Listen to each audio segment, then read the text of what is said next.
Good morning, everyone. I'm Sharnita and I work with the Jobs for Her team. I'm sure we'll have few more participants joining in, but we'll start since it's 11. HerTech is an exclusive online platform powered by Jobs for Her for women in technology across the globe, offering opportunities to upskill, take challenges, network, search for jobs, and explore resources for career growth. Women professionals can also get access to courses, webinars, and masterclasses in various technological skills. Join exclusive virtual meetups with other women in technology, as well as apply for her tech jobs at top companies, all through her tech. The internet is an essential commodity without which the world will become arduous to live in. With the increasing digitization, Internet of Things is a trend that's catching on in corporate India. Let me take this opportunity to introduce Pankaj Sharma. Pankaj Sharma is a head makers lab at Tech Mahindra, an accomplished information technology expert having over 27 years of successful profession, developing and executing operational strategies to promote organizational growth and optimal utilization of emerging technologies, providing performance-focused consultations to multiple organizations while leading an entrepreneurial ventures. Recognized for creativity and innovation in launching new technologies, strategies, programs, and services to boost revenues, capture new opportunities, meet or exceed operational metrics, deliverables, and provide world class values. Consistently delivering technical and revenue progressions, known for naturally adapting to environmental changes, ready for thinking outside the box to resolve mission critical issues and achieve bottom line success. Altruistic instincts drive the desire to give back to their society through mentoring engagements, especially with students and upstarts. A regular invitee as honorary speaker on technology lectures with many educational institutions. Extensive experience of international travel provides remarkable capabilities in dealing and networking with clients, fraternity from various cultures and geographical domains. Please keep yourselves muted and we'll take questions after the session. Over to you, Pankaj. Yeah, thank you, Sharnita. Hello, everyone. My name is Pankaj Sharma, and I head the Makers Lab at Pune in Tech Mahindra. Today, what I'll do is I'll present a small deck, which will talk about what women can do in the domain of IoT and how can it help them shape up their careers. More so with respect to a bit of, the ongoing pandemic, how post-pandemic this can help. I am keeping the presentation deliberately short. I can go on for hours giving the presentation and teaching. But for now, I'm keeping the presentation short so that it gives you an insight into and it helps you understand what all career options that can boom up and whether it excites you to get into that career of IoT. So I'll just share my screen to begin with. So I hope my screen is visible to all. Yes, it is. Okay. So this session is about what it takes to make a future in IoT. And to begin with, let us have a basic definition of IoT clear. IoT is nothing but Internet of Things. And what do you mean by Internet of Things? Simply described, it is networking of devices, and that's what we call as things. Let me give you an example. Around you, you will find several devices and several objects. You would have a light bulb, you'll have cars, you'll have clothes, you'll have fridges, computers, and everything. Each of these devices has something which is happening with them. So something is lying, something is has observed a run up, something is working, something is moving. All these phenomena that are exhibited by these devices, they need to be sensed, and if they are connected to each other, it can change the whole paradigm within the whole universe. As I'll tell you ahead, the whole world by 2025, which is just 5 years from now, is going to explode with devices of this kind. Every device, every entity that you see, feel, and observe that would be connected in some form or the other to every other device. And through internet, they would be able to talk to each other as well. Let us take a scenario of, a fridge at your home. You are out in a vacation and that fridge is at your home and you've forgotten to defrost it at a given time. How do you do it remotely? And how good would it be if you could do it remotely? And that's what the power of Internet of Things is, that a sensor and actuator sitting on the fridge could help you and enable you to do that remotely. And these scenarios you can, add on to any element, any facet of life. When you use a Fitbit, when you walk and jog, you get a lot of data from it. You see how many calories you burned, how many steps you traveled, how many meters did you travel. All this comes to you naturally because there is an IoT element sitting inside the Fitbit wristband that you have. So this is the power of internet, and this is simply networking of things over internet.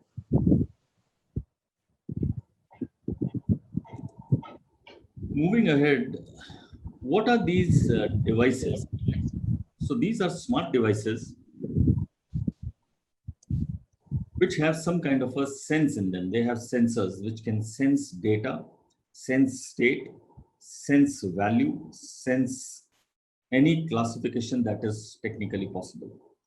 It can even understand its surrounding and give you some input on that. For example, temperature, pressure, heartbeat, all these can be connected to some sensor and captured.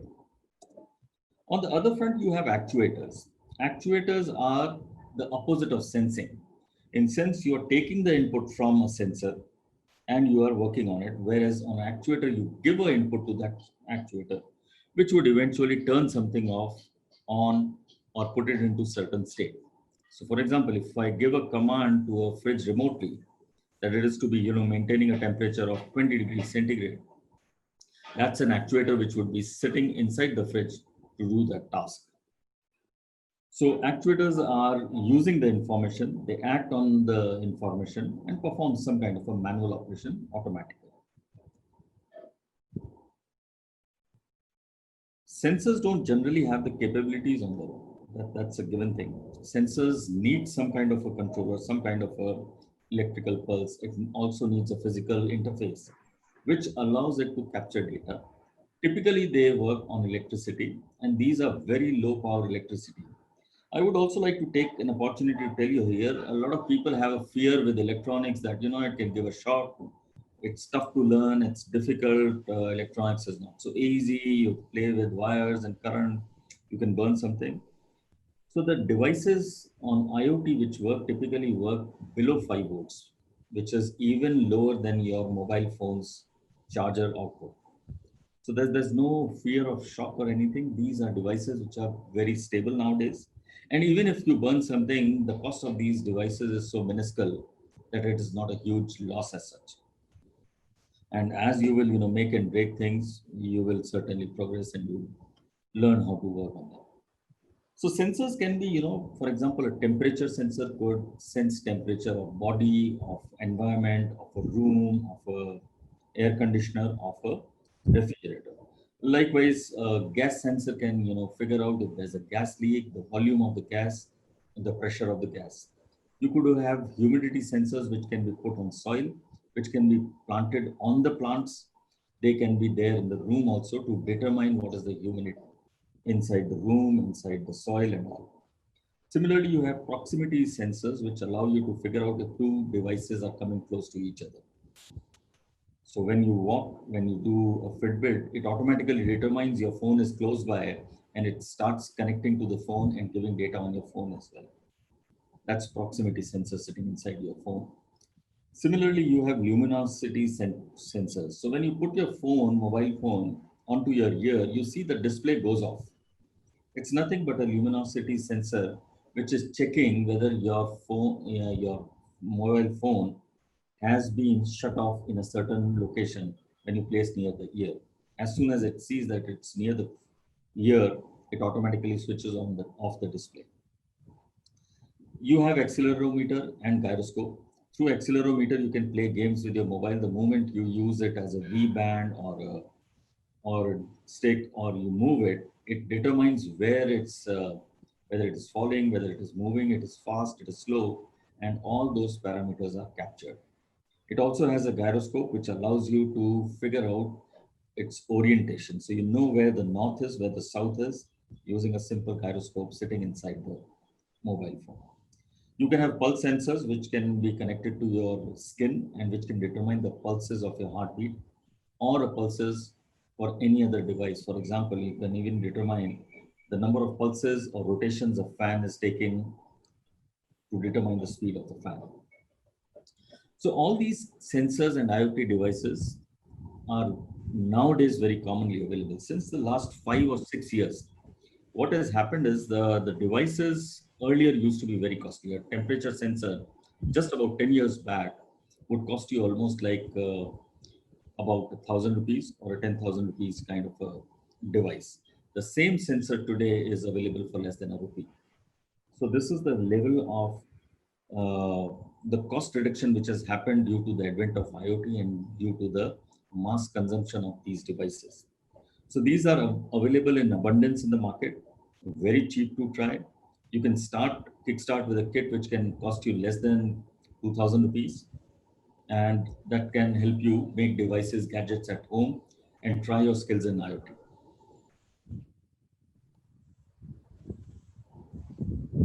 So let's talk about other components. There are three principal components of IoT. The first is M2M devices. So what do you mean by M2M? M2M is nothing but machine-to-machine devices. So IoT devices which make up for the network itself. Examples are microcontrollers, sensors and actuators. These are physical elements which talk between two machines. So it is talking between, say, maybe my phone and my fridge, or my Fitbit and my mobile phone, to figure out what the sense of the message is. So it is a machine to machine kind of interface. Typical examples of such devices are Arduino boards. These are small boards. These are less than, they would fit into your palm itself. There's an ultrasonic sensor that you can see, and there's a board for controlling this device. On the other front, you have M2M area networks.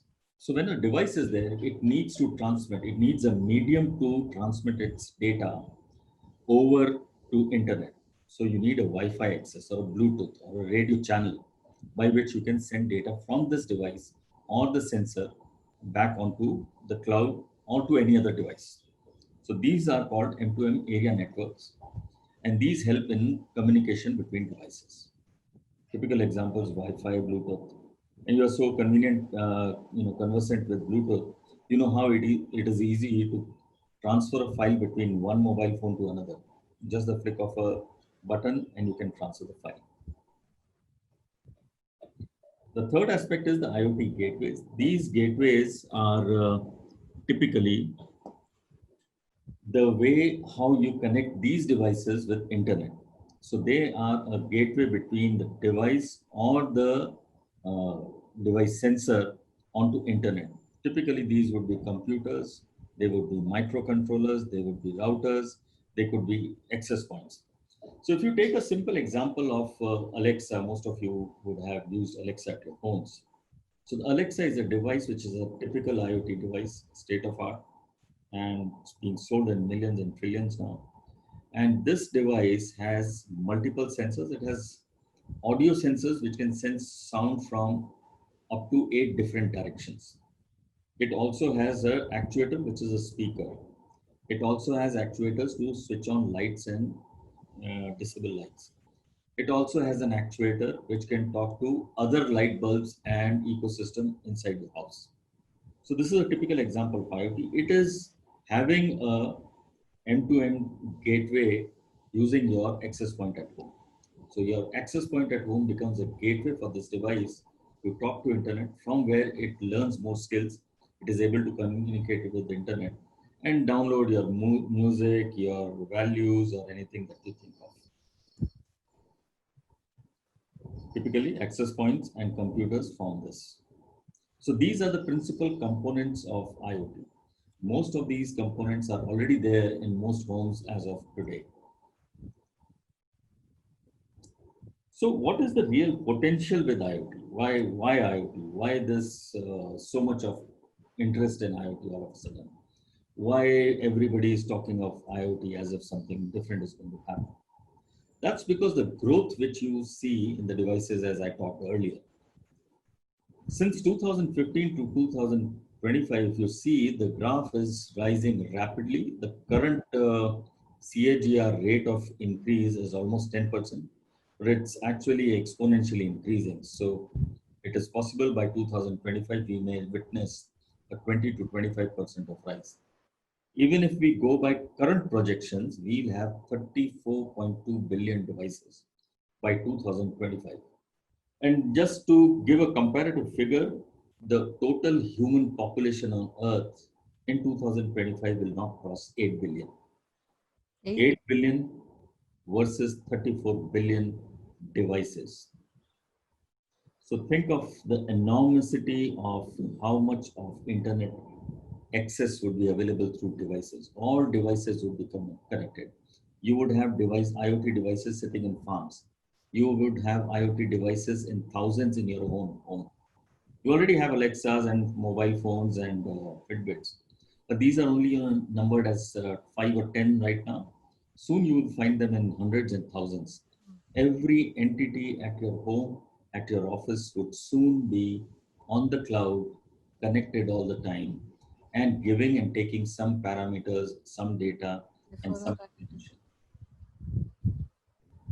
So that would give you a potential idea. And this idea will also help you understand the scale of opportunities that you have in this market. Against this, if you look at it, any other sector, manufacturing sector would rise at almost not more than 2% or 3%. So this is a 10% CAGR rise, which is phenomenal and which will change. You already have seen China flooding you with enormous amount of electronic goods. The reason is it already sees the potential that IoT is the way to go, and that's where we should start investing. And that's where you people should also start investing and think about your careers going this path. I would also like to share this stage to talk about a few prominent women in IoT era and our IoT domain. So typically, most of the industries are dominated by men, and I don't know, but it is considered, that technology is more of a man domain. I can tell you from my experience, I have a team which is an all women's team, which is working on one of the most prestigious and most important product that we have developed called Vetulino. It's completely all alone handled by women team. So that gives an idea that this myth is breaking. In the next slide, I'll also talk about, the range in which how women are getting into this domain and how they are pushing men out. One of the examples is Alicia Asin. She's a CEO from Libling, and she started in 2006. She's a prominent speaker across the world. She's a prominent speaker at World Economic Forum, and she's a strong proponent of IoT. Likewise, you have Meg Whitman. So she's from HP. She was a CEO of HP, and she now has a platform of her own called HP Universal, and she has defined a new technology within IoT, which is Edgeline technology. So you can see how strong this domain is being handled by women. Similarly, you have Virginia Rometty. She is from IBM. So she has even created a division called Watson Internet of Things. This would give you an idea that this domain is not typically a man-dominated domain or something. This is gender agnostic, and if you make a career, you have places to go.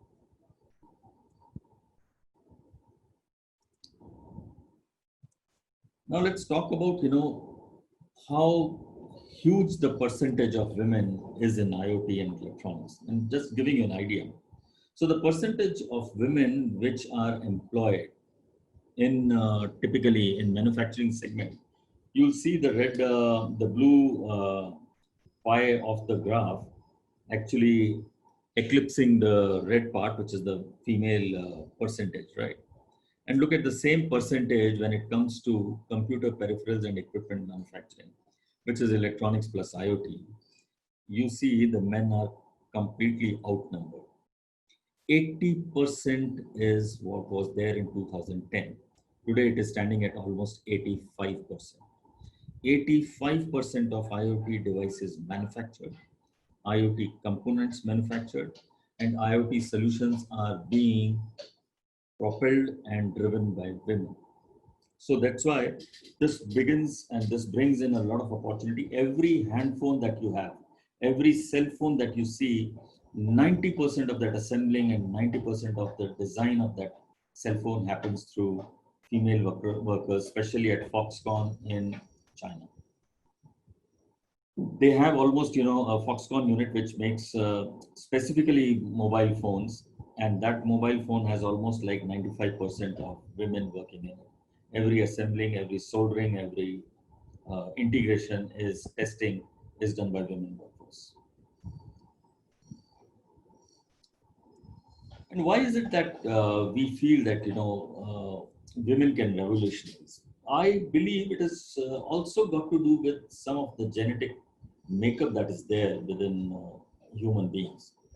Women have natural tendency to do intricate stuff. The finesse that you have in doing cleaning, in clothing, in makeups, in designing, in painting, in cooking, all these things require a lot of skill and a lot of understanding of art, quality, and finesse. If I were to make a recipe at my home, then I would have to probably, sit with a YouTube channel, look at each of the instructions, figure out 1 teaspoon. I would, do 1 teaspoon exactly as if, the hell is going to break loose if I drop more. And it actually does.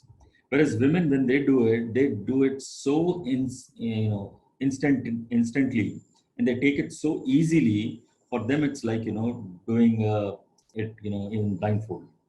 So that's the level of accuracy that you people have. So when you assemble mobile phones, if you look at the screws themselves, they are in microns.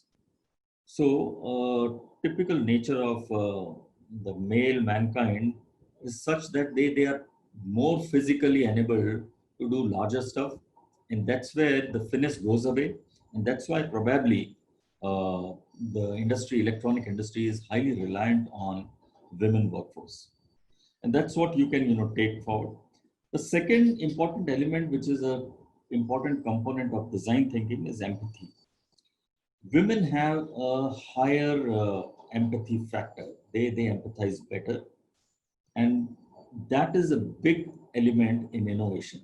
No innovation can happen if you do not have a empathy component or empathy statement attached to it.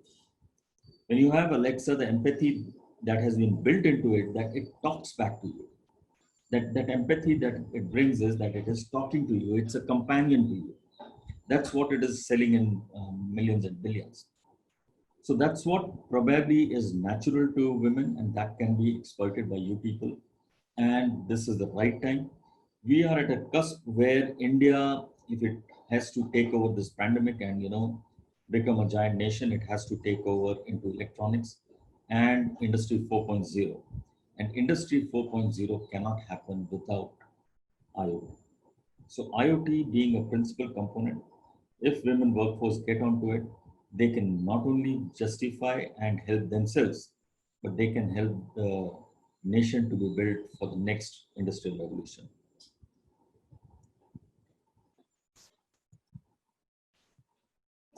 So another example, how you can revolutionize. So think of it, most of the devices which are being built right now, other than the manufacturing industries, they are primarily focused at two domains. One is agriculture, and second is lifestyle. And all lifestyle appliances are women-centric. If you look at dosa maker, coffee machine, ovens, who would make a better coffee machine than anybody else? Because it comes naturally to you. You've been Your genetic fabric has been trained on it for years and generations. So it comes naturally to you. If Cafe Coffee Day designs a coffee machine, and if you were to design it, you would have a better understanding, domain expertise, and probably you'll build it better than what they do. Household cleaning appliances, vacuum cleaners, washing machines, fridges, and all. Baby products, pram, rockers. Apart from this, there are many others. You have tracking devices, you have baby monitoring devices, you have temperature, blood pressure, health monitoring devices which work at home. All these things, if you look at it, the empathy is more and the domain expertise on these is more in a woman than in a man. And thus I reiterate that IoT per se is better for women, and it's something which you should definitely, if you can, try your career on. This is just a brief of, statement given by Brad, and he's an Intel head. And he says that post the COVID, a lot of things in digital transformation would be important for the industry. And for this to happen, IoT will be a principal component.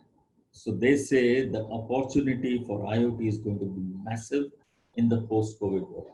You already have seen it during the pandemic times also. You must have seen everybody trying to make ventilators, everybody trying to make manufacturing machines for PPE kits. They were also making a lot of health sensors. People are now making, temperature sensors which can, read temperature remotely. All of a sudden, this thing has been flooded. And many of you would not be aware, but if somebody is aware, there are videos circulating on internet right now, on WhatsApp channels right now, which shows that China has already hosted an exhibition on exclusive COVID-related products. And that's most of it is IoT driven. So the potential of IoT post-COVID, during COVID, and beyond COVID also is going to be huge. It's very valuable, and the best is to get plunged into it. So now there would be a common question: how do you kickstart? How do you start? And I believe there's a site called Instructables.com. This is a DIY site, do it yourself, which has a range of projects right from the most naive and most stupid projects to the best of the best projects. And the beauty of this site is that everything is very crystal clear. All instructions are given step by step with diagrams, with instructions, with component lists and everything. So it is very, very easy to follow instructions on the site and get going. The only thing which you need to do is buy an inexpensive kit for less than 1,000 rupees or maybe even 800 rupees. You can start with a kit at home, try it out, and get onto the IoT bandwagon. IoT has another component because IoT also paves the way for robotics. So robotics is highly dependent on IoT. A robot cannot sense if it does not have sensors around it. So all robotics are essentially IoT elements. So if you learn IoT, tomorrow your future is already safe from the perspective of robotics onslaught, which is going to come in the next 5-10 years. It's not far behind. Therefore, the sooner you get onto this, again, I would say it is better. So with that, I end my session. We can have question and answers. And if people want, we can again organize a workshop from Makers Lab, where we can give a hands-on, experience on how to build IoT, how to do the first 2 experiments on IoT, and also to help you make a product on your own. That exercise can be done. You can mail to us through Sharnita and Jobs for Her, and we can organize that. Questions and answers, please. That'll be nice, Pankaj. We could do that workshop sometime in August. Yeah. So let's take questions now. You can either unmute yourself and ask your question, or you could also type your question and we'll take it from there. We have a few that's come up on the chat window. what are the various skills I need to have for a career in IoT? Okay. So the basic skill is number one, you should have the, you know, the kida in you to do innovation. If you have that, then basic skills do not matter. I have a person who has been a cab driver all his life. He was a teacher and then he became a cab driver. He has built one of the best IoT demos that we have at our lab. If you come to our lab, you'll see that it's a complete smart city model which he learned in just less than 2 or 3 months and was able to do it with no electronics, no engineering background, no science background. Despite my tech background, I am Mhm. more interested in the ethical and legal aspects of IoT. Can I build a career in that? Absolutely, absolutely. So any element, and as you would progress forward in the human society, when AI is becoming the mainstay, the roles of devices to be controlled, ethics in that, and ethics in AI or IoT or different domains of connectivity would breach a lot of areas or probably overlap a lot of areas of privacy issues, personal issues, and there will be a huge need for connecting and having people who can do this kind of stuff. So it's an excellent choice, and you can start working on this. Yeah. There's no The next, criteria. Yeah. So I see there's a question. Any criteria to join this workshop? There's no criteria. Anybody and everyone can join, as many as possible. We'll have a joint session, and Sharnitha can arrange that, which is the first, primary programming language. So primary programming language in IoT depends on the controller base that you use. You could have Python also, and you could have C also, but it hardly matters because the component of programming is very minuscule in IoT. It is more about connectivity and understanding and building the logic. So that should not be a hindrance. How do I enroll for workshop? You will arrange that session, and you are already connected on mail to. You can mail to Jobs for Her, and they can arrange this session for you. we'll keep you posted, Shilpa. The next one comes from Ankita Singh. Which is the primary programming language used today in IoT? Yeah, I replied that. So it's Okay. Python and C primarily, but that's a minuscule component as such. Uh, can you please explain some key products Makers Lab developed, which these were developed, and what was the objective? Okay. Why were these developed and what was the objective? So Makers Lab has built a lot of products right from Veturino, which is a device for telematics in vehicles, allows you to capture vehicle parameters as the vehicle is moving and seeing it on the cloud. We've also built eNetra, which is a device to capture and monitor your power consumption at home using a very cheap, hardly 250 rupees of a device set up on your meter externally without any connections or anything. Similarly, we have built a people's counter for Delhi airport.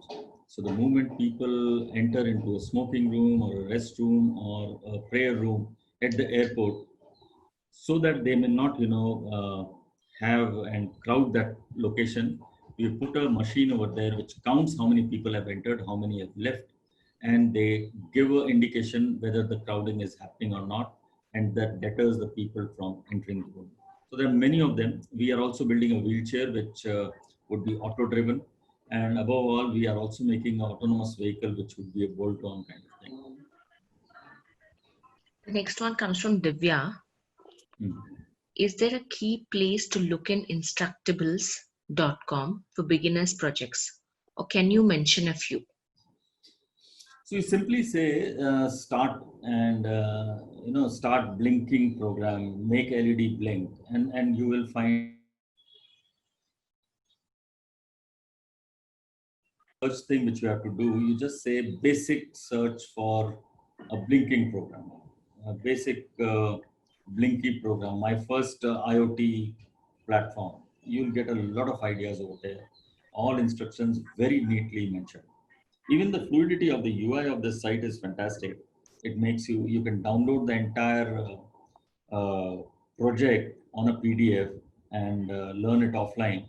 You can use it for your kids' science projects also. Very beautiful projects, and many of the projects that you see, I see a lot of projects which are doing like uh, uh, tank controller, tank level monitors for home. So when your tank gets overfilled and it overflows, those kinds of projects are also there, which you can actually physically implement in your house. Okay. The next one is from Aishwarya. Says, will IoT still be a huge deal in the post-COVID world? It is going to be one of the biggest deal. IoT and AI is going to be the biggest field, because health is going to become the most principal, fear factor for world post COVID. People are already thinking, what if another virus comes up? They've already started thinking about it. The governments have already started. The government of India is already working on an initiative to figure out if another kind of, Sumana, can you please mute yourself? So the government of India is already working on an initiative which is 10 years ahead of this pandemic and thinking next pandemic, if it happens, what to do? How would you, save lives?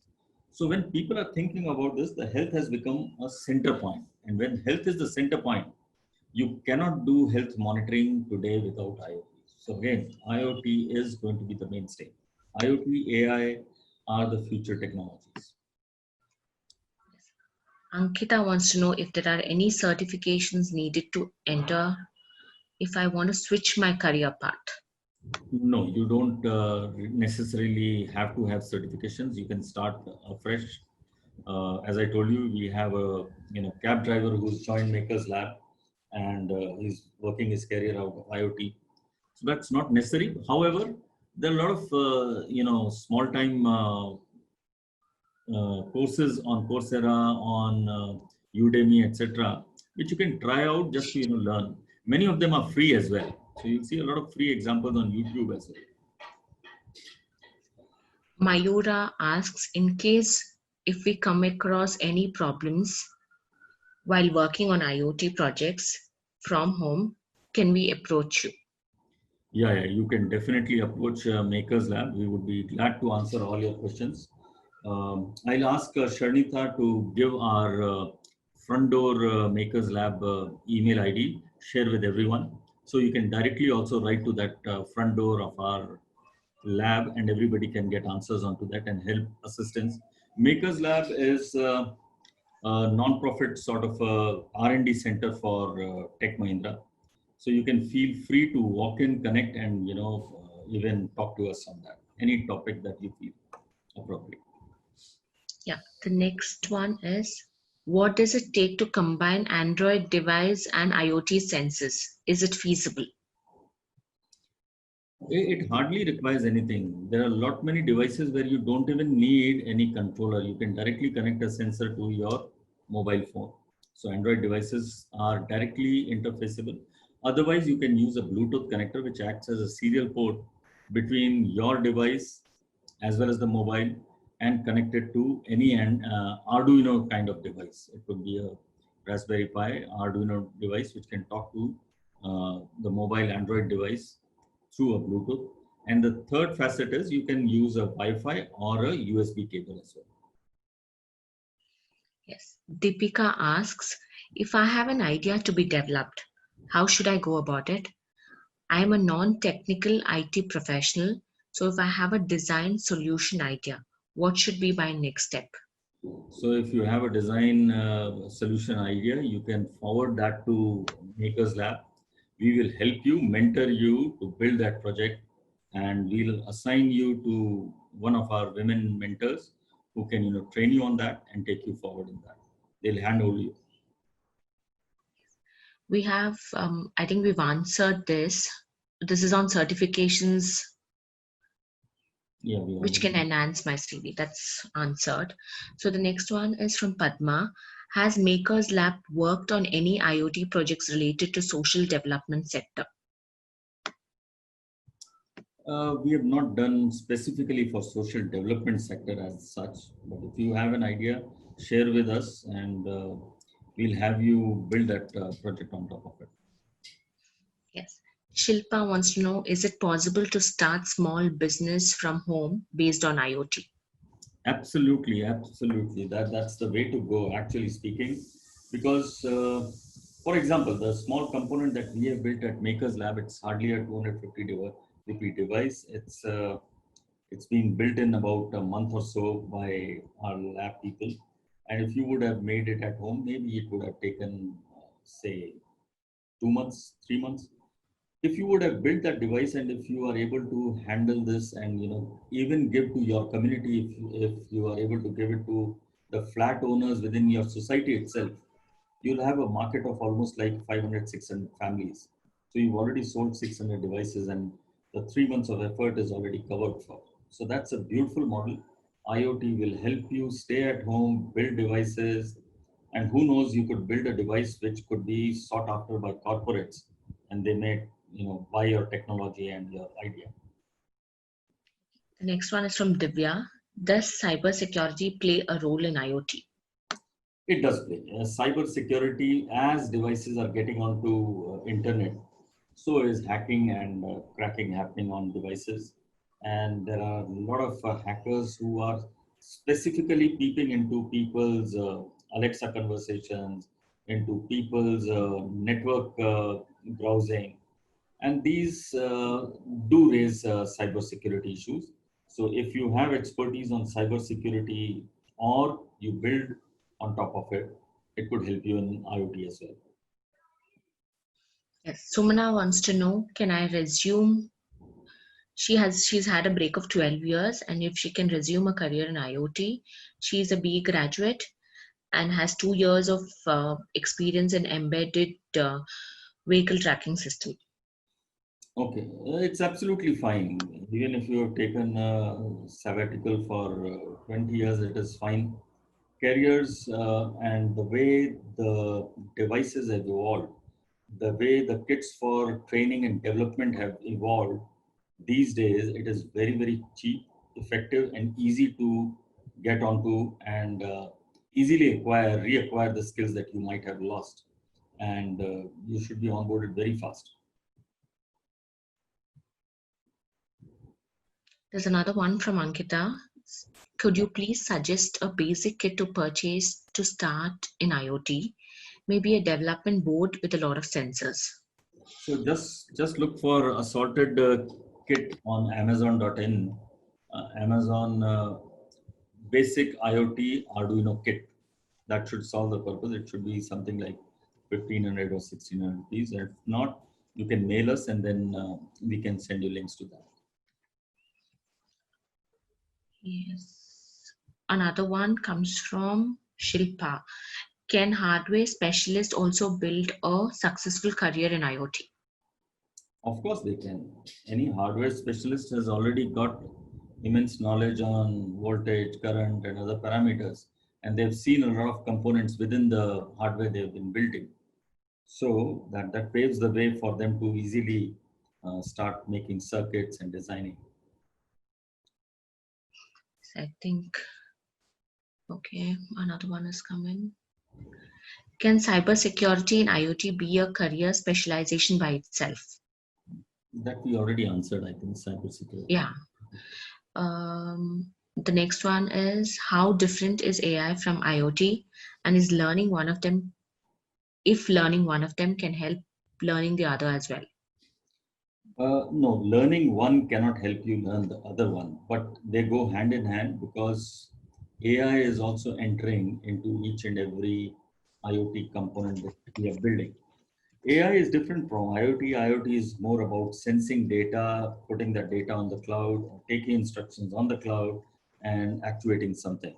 Versus AI is trying to infer uh, artificially as an intelligent human being, infer values, information, uh, sentiments, etc., out of the data which has been collected by IoT. So they complement each other, but they are not the same. Don't see any more questions. I think we can give it like 60 seconds and then wrap it up. Okay, here. Ankita wants to know any book suggestions for beginners. Books, there's a book by Sam's Publications, which is IoT for Beginners, that can help you a lot. And if not, I would suggest you just jumpstart onto instructables.com and follow some instructions on YouTube channel. There are a lot of beginners IoT courses over there free. Look at those videos and you should be up and running in less than 48 hours. That's my gut feeling. Yeah, let's give it another 30 seconds and then we could wind up if there are no questions. Okay. Pankaj, thanks for a wonderful session and sharing your inputs and discussing on how women can mold their careers to get ahead in the field of IoT and the need of technology with women technologies from across the spectrum. I would also like to thank all of you for having attended this masterclass.